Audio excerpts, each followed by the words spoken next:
Hey, it's Andryanna here. What is going on? What is up? I am so happy that you're here because I know that plate is full. Trust me, it's a full one over on my end too. And if you are in Canada, you're ramping up for back to school.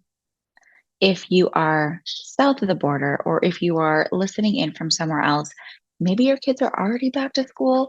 Maybe they haven't started yet. Maybe your kids are not school age. But I will say that this episode is going to be helpful regardless of where you are in that spectrum. I am providing some tips on how to tackle back to school season.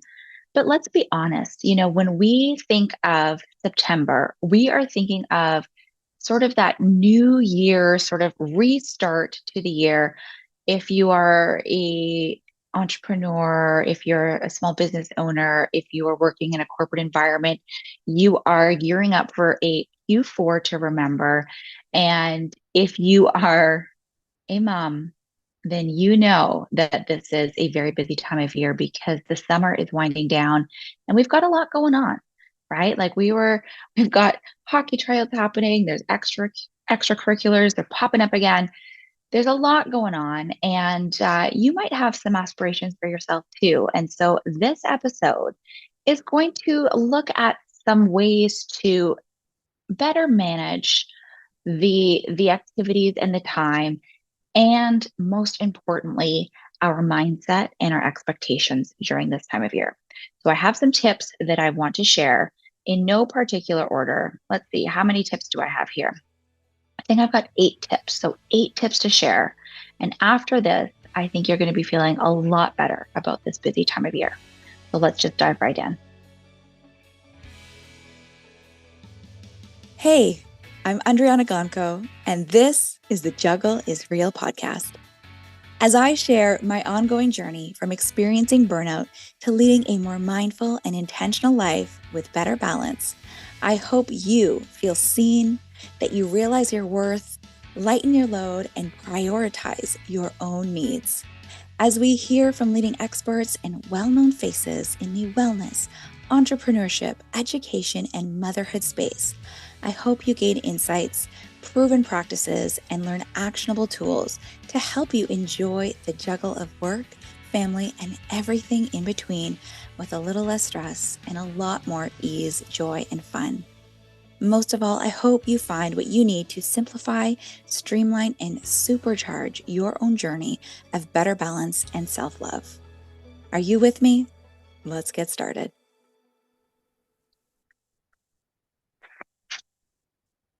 Okay, we are here, and I'm not wasting time. I know that time is a precious commodity always, but especially as we get into these busier months. I'm so grateful that you're taking the time to listen in because this is going to be really helpful. The tips that I'm going to share have been vetted by real teachers. Okay. So when I was putting a TV segment together and I was looking for ways to help parents during this busy back to school season, I turned to the OG, my sister in law, Jen, who has been a teacher for many years. Like, I don't want to age her in any way, but it's been many years. Okay. So, like, I'm going to say decades plural. Okay. And she has taught senior grades. She was a kindergarten teacher for many, many years. And she is currently an elementary school teacher. And she has seen it all. She has children of her own. And so when I turned to her and I was like, okay, like, what do you think?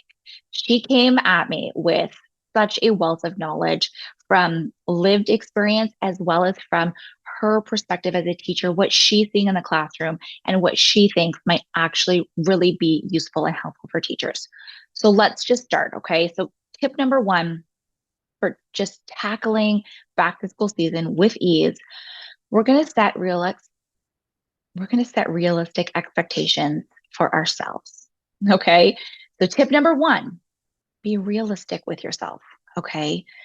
Now, the school year runs from September all the way to June.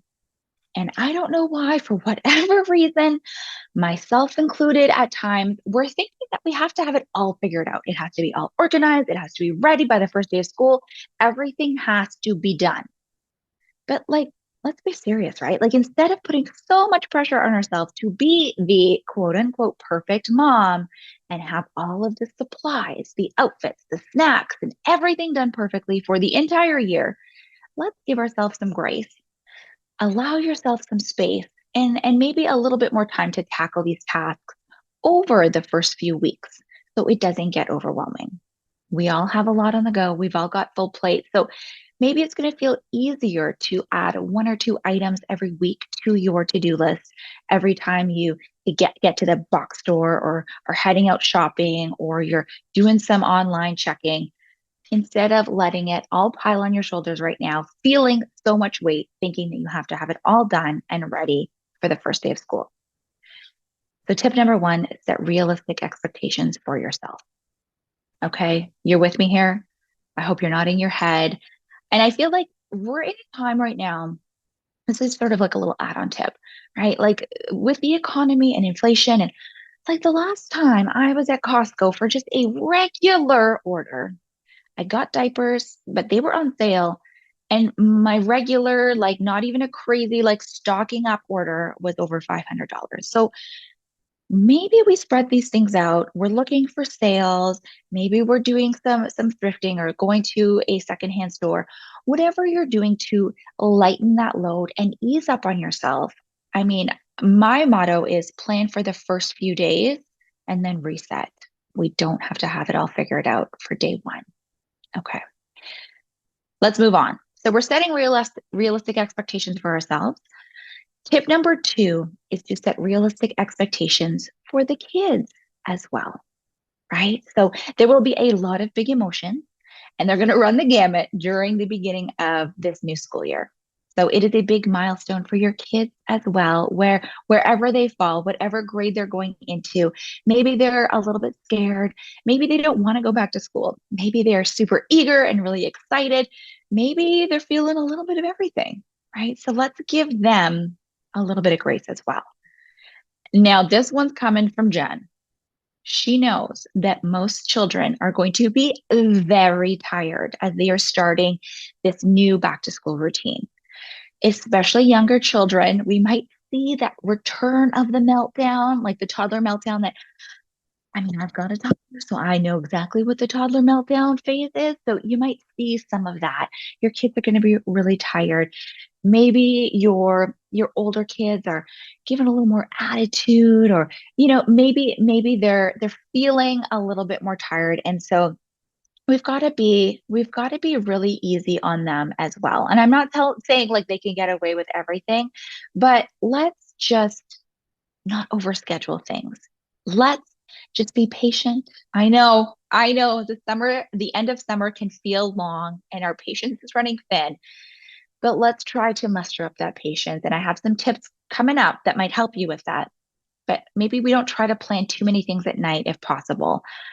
Our kids, their bodies are growing. They are working so hard all day. This is all new for them, a new teacher, new routines, new rules, and they are trying so hard to just follow all the rules and do a good job. And so when they get home at night, they are going to be kaput. Okay. Their mental capacity is typically on overload, which, like, I know you can probably relate to that and understand. So we're going to set realistic expectations for our kids. That is tip number two. Moving on to tip number three, we are going to keep the lines of communications open. Okay. But we're going to be prepared that our kids may not share a lot about what is happening at school for many different reasons. So they might be too tired to talk. They don't actually really remember what's going on, or maybe they have a hard time processing all of those moments that have happened into clear and concise thoughts. But whatever it is, maybe we don't pepper them the second they walk in the door. Okay. I'm guilty. I have done this, right? I'm so excited for them and I'm so eager to know how their day has gone. So I might try to ask all these questions. But the beauty of technology today is that most teachers are going to be sharing photos. They're going to be sharing all sorts of information about what's happening in the classroom. And so we can use these as conversation starters. So I have learned with my family that asking open-ended questions, like just sort of the straight up, how was your day? It kind of leads to vague responses. It was fine, mom, like good, whatever. And like kind of that's all I'm going to get. But I've learned that giving my children some time to process and then asking them about specific parts of the day, things like, who did you play with at morning recess? That can lead to more details. And eventually it just kind of opens up the floodgate of conversation. And this usually happens at dinner time. So there's a little bit of time for them to kind of decompress. And then when we come to have dinner, hopefully we're not on the go. Maybe it's in the car. We're asking specific questions, but we're not going to put too much pressure on them. And we're going to understand and be prepared that they might not be sharing a ton about what's going on in their days. That is tip number 3. All right. Tip number 4 of the 8 tips. So we're getting to the halfway mark here. And I hope that this is serving you well so far.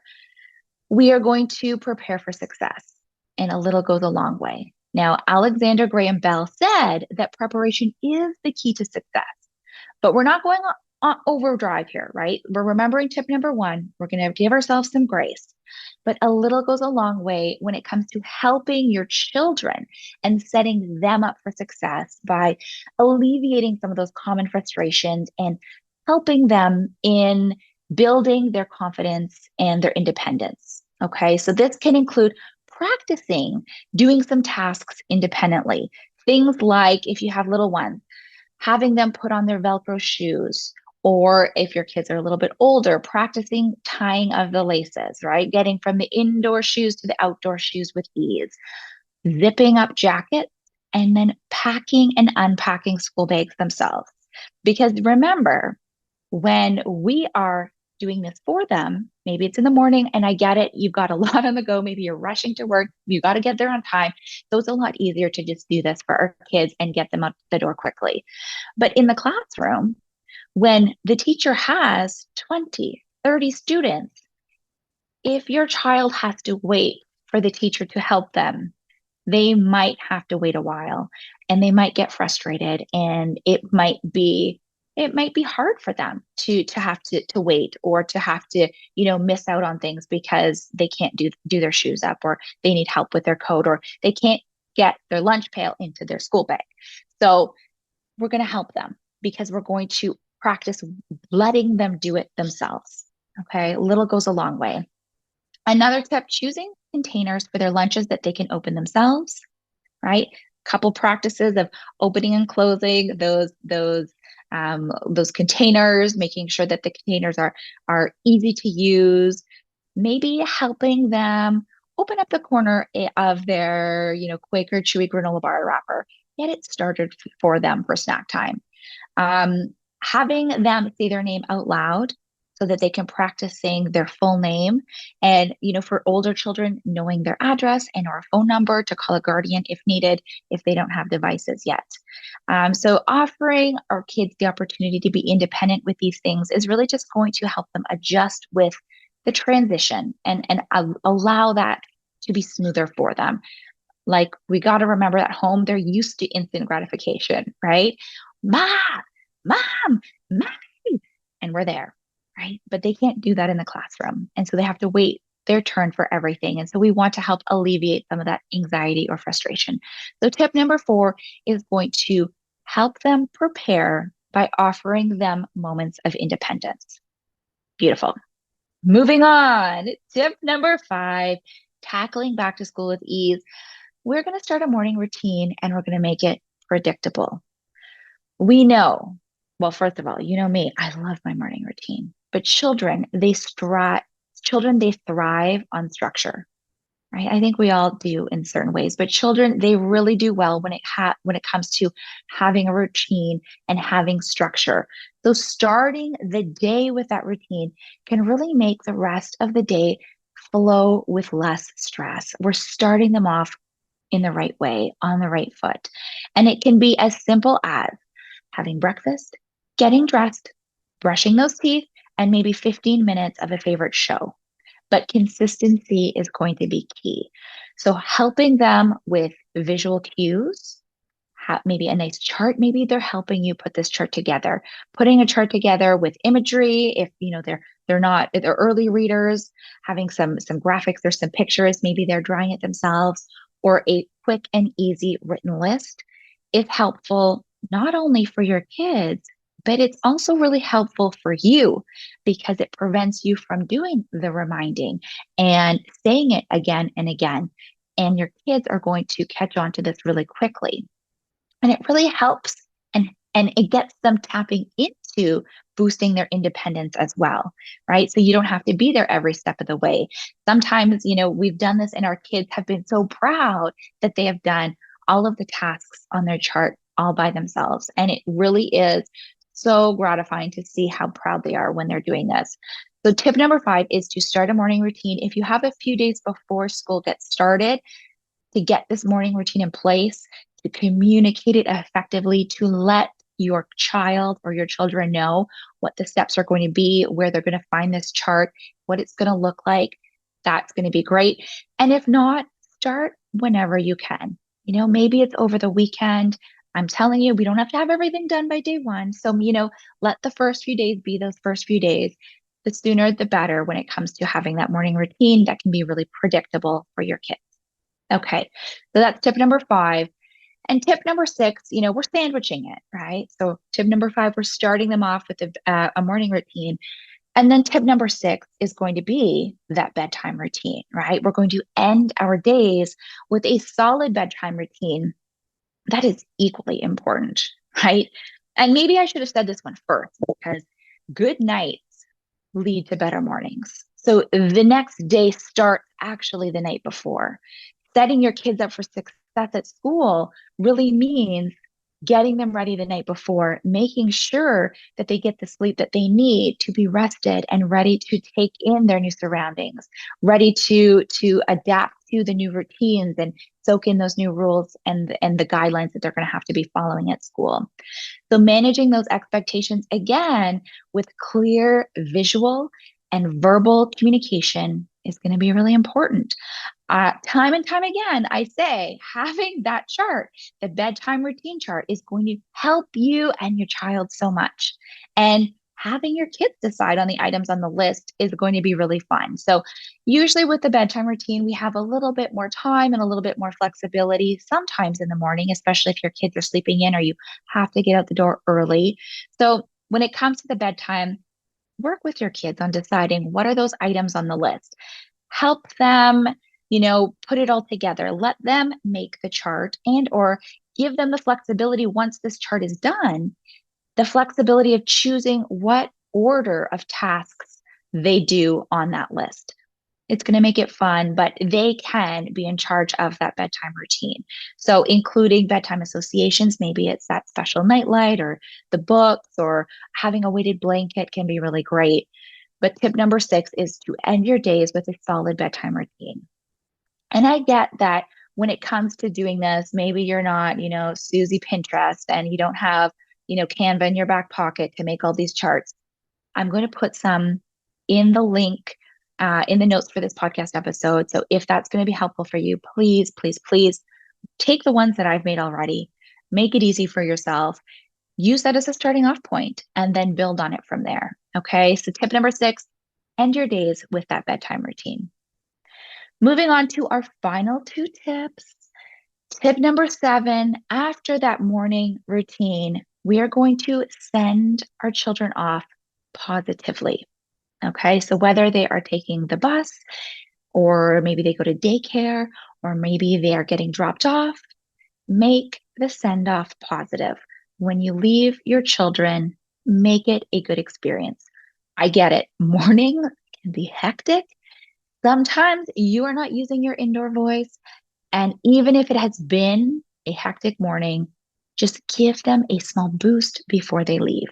So instead of saying how much you're going to miss them, maybe say something along the lines of, I am so excited for you today. Have fun, and I will see you at the end of the day. So if you can be specific about when you'll see them, For instance, I will be waiting for you at the bus stop when you get off, or I will pick you up at daycare at 5 o'clock. It also helps your kids kind of anchor the time that they're going to see you again. So they can sort of compartmentalize it and they have that positive association, that eye contact, that smile, and that hug, that excitement from you that you're going to have a beautiful day and you can't wait to see them when they get home. That's going to be really, really great. And also just building on having that good start to the day, letting it flow with ease, making that send off really positive so it's less stressful as your kids get to school. Okay. And finally, my final tip for all of you who are in the fall and back to school mode, whether you have children or not, make time for yourself. Saving the best tip for last. You know me, it's going to be to incorporate that self care, my friend. Summer break can be an especially busy time for parents who, like, let's be serious, we've been on overdrive with kids at home. And I get it. You might be tempted to just jump into hustle mode or make up for lost productivity time now that the kids are back in school. But do not forget to take care of yourself. You're probably going to have some emotions yourself. Maybe you're going to have some feelings to work through too. And while these milestones are big for the kids, they are big for you too. I was just like looking, and I mean, social media is a treasure trove for all sorts of emotions, but it's like one thing that you can always count on in parenting is that things are always changing, right? So give yourself the time to process and some time to care for yourself in small and easy ways that are going to fill your own cup. So, adding something nurturing to your schedule and being really intentional about your own evening and morning routine is really going to help give you that added energy and the patience needed at this time of year. I can remember dropping my eldest off for his first day of junior kindergarten. And let me tell you, I was a total wreck. Okay. I was drop him off, got big smiles, great positive send off. But I was a big bucket full of tears after the drop off happened. And I was like in a glass case of emotions. Okay. And so instead of heading straight to check my emails and get into work, I decided to go for a short walk before getting my day started. And let me tell you, it made a huge difference. I cried the whole time. Okay. I'm walking the dog. I'm going around the block. I'm bawling my eyes out. But after I had let it out, I felt so much better. And just doing that act of getting the fresh air, moving my body, and doing something for myself was really, really important. And I credit it, I still remember it to this day, to being able to you really just be there for him after school as well. So make that time for yourself, carve it out now. Make sure you're including yourself on that busy to-do list and make sure that you are taking the time that you need to rest, get that good sleep at night. Maybe set your alarm a little earlier in the morning so you can have those few sips of coffee before you're getting into the get to school routine for your kids. So those are the 8 tips. Okay, we're going to list them off really quickly once more, just as your takeaways before we end this episode. So here are my 8 tips for tackling back to school season with ease, removing some of that stress. Tip number 1, we're setting realistic expectations for ourselves. Tip number 2, we're setting realistic expectations for the kids as well. Tip number 3, we want to keep the lines of communication open, but we're going to be prepared that our kids may not share a ton about what's going on at school, and that's going to be okay. Tip number 4 is preparation is the key to success. A little goes a long way in setting your kids up for success by helping them practice their own independence. Tip number 5, start a morning routine and make it predictable. Tip number 6, end your days with a solid bedtime routine as well. Tip number 7, Make your send off positive with your kids. And tip number 8, make time for yourself, my sweet friend. And that is it. And I know there's a lot on the go. So I so appreciate you being here, spending this time with me, taking the time to want to be a better version of yourself for you, for your children, and for everyone around you. It's going to make such a difference in how you show up every single day. And you are doing such an incredible job. I am rooting for you. I know that you've got this. And if you know another parent or someone else who might need to hear this information and get a few little nuggets, some tips for their own back to school season as well, can you please do me a favor and share it with one friend who can gain some insight from this? And if you found this helpful, if you got something out of this episode, please do me a very quick favor and rate this episode. Write me a short and sweet review. And you know what? Share it on Instagram, on social media, wherever you think could help the most amount of people. That's my goal here, right? It's helping busy people find better balance. Until the next time, sending you all my love. Take good care.